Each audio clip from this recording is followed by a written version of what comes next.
Hey guys, it's Danny. I know, a long time no see. Well, I moved finally and it took a while to move everything. I'm not gonna bore you with the details, but I moved houses and it was such a very stressful and hard time for me that I really did not focus on much of anything. Not even my aquariums are set up. I only have the quarantine tanks, but slowly and surely I'm getting into things and I'm recovering and I cannot wait to put the big tank together and all of that. But the first thing that I wanted to do in this new home is set up Yoshi's terrarium. Now, who's Yoshi? Yoshi is my crested gecko that I got somewhere in March. She was a babe. I think it's a she, by the way, because I don't see like the bulge yet in the back, and I think it should be there by now. I'm gonna call her she. It might turn out to be a he, I don't know, but let's call her a she. So I purchased her in March and she was a baby. She was 3 grams. And now she's a lot bigger actually. And she's a very active crested gecko. She outgrew actually the terrariums and setups that I had her in up until now. And some of you might remember, if you're coming from the other channel, I had a terrarium that I tried to make into an orchidarium and it failed. It's a big terrarium and I thought this would be a wonderful house for Yoshi. So I already set it up, I already filmed it. I'm not in that room now because I don't actually have like a light there, so there's no light on my face there. This is the best light that I have. So I'm going to narrate this video and I'm going to show you how I put it together. And I hope this will serve as inspiration for those of you who are not very good at building and crafting stuff, or maybe you do not have the same products or things that maybe other people have. This is a low effort, I would say, terrarium that looks very good. It looks like a jungle. I like it. She loves it. So that's what's important. But if you are ever put down by the fact that you cannot do all of that foam and polystyrene and stuff decorations, don't worry. I got you covered. This is the really, really easy terrarium built, because I'm not talented. I'm just not talented at crafting, and I certainly cannot find that pond foam or whatever. No, there's no such thing in my country. It does not exist. If you're in the same bucket as me, this video is for you. I hope it serves as inspiration. I hope you'll enjoy it. Stay tuned for more aquarium videos soon. Alrighty, so let's start with the terrarium. This is a Terra Atlantis terrarium that I purchased half off because the bottom was broken. I did not know it was broken, so I took it back to repair it and now it's okay, but that's why the frame on the bottom. As for the light, this is a grow light that I purchased many years ago from Amazon. I don't even remember the brand name, but I'm sure if you search for grow light on Amazon, you will find something similar. I'm using this rather than something else because this terrarium is in my living room and I absolutely adore the warm light these tubes cast. I personally cannot stand cool toned light or purpley or things of the sorts.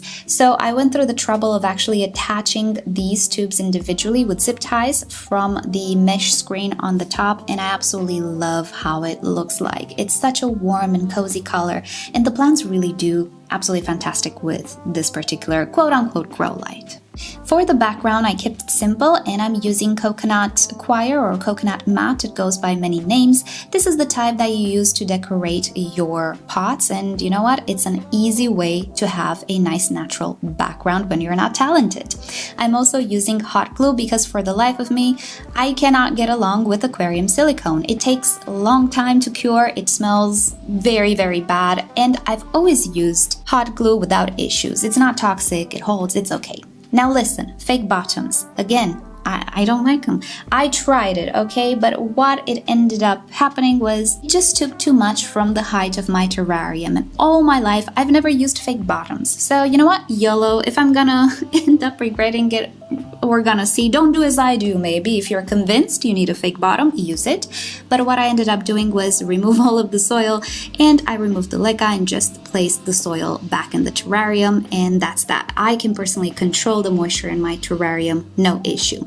By the way, the soil that I'm using is Repti soil, and I've been using it in my terrariums for a while. I really enjoy it. For the pieces of wood, I'm using some grapevine wood that I had for many years again. I purchased them with the intent of using them in a different setup, but there we go. We're using it in this terrarium now. As for the plants, I'm using calatheas because I really like them, and also that palm tree-like type of a plant, some ferns, and a bromeliad type of plant. And on the background, I'm also adding some ivy, which all of these plants, minus the calatheas, were in her old terrarium, temporary terrarium, so she's already used to them. And here is Yoshi. Yoshi is not a super friendly gecko, and I didn't want her to jump on the floor in an unknown house. Where I used to have her, it was a separate room, and I didn't live personally in that room, so we didn't have time to bond, but we're working on it. And also she was very, very stressed this summer, along with us, to be honest, so she didn't eat as much as she should have. It was very hot. The AC in that room was not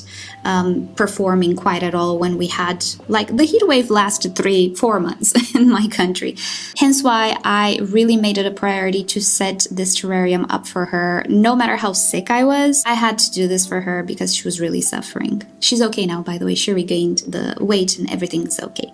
So let's make this terrarium bioactive. I have a colony of springtails and isopods here. They're the dairy cow isopods.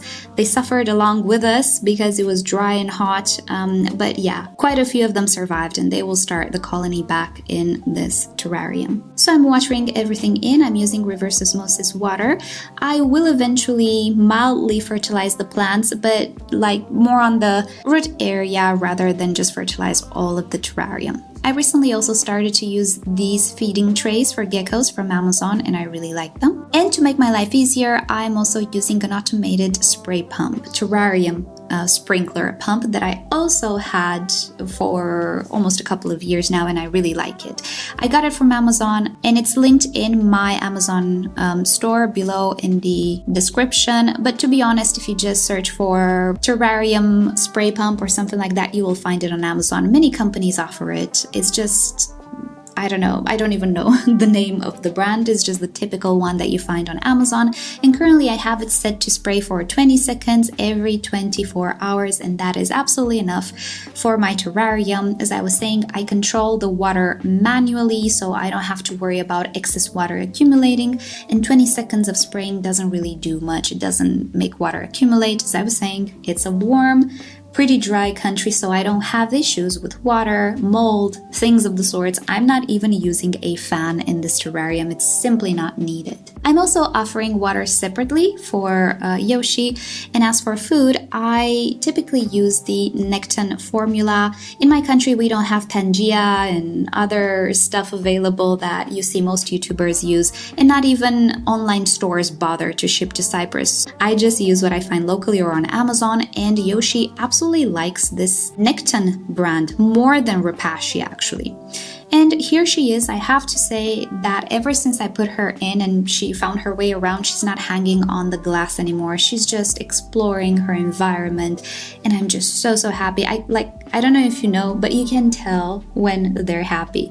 Currently, she put back her weight and she's just happy. And in the future, I do plan on getting maybe coconut shells or just making the terrarium more cozy for her. But for now, it's just very important to set it up, make a humid and appropriate environment for her, because she really did suffer quite a bit during the summer in that room during the move. But really now, after almost a month and a half or so in this terrarium, she looks absolutely amazing, and she is really loving it. Here's the terrarium today, by the way. The plants grew in a little bit more, and yeah, I don't have issues with mold or anything of the sorts. The schedule that I have it on right now works well, but if I need to adjust it in the winter, we will see then.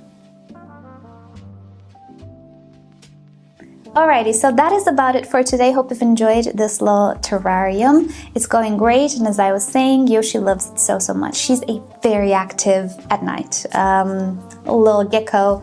She's not spending any minute on the glass anymore, which she used to do at the previous terrarium, which is how I know she wanted to go higher. She wanted to explore more.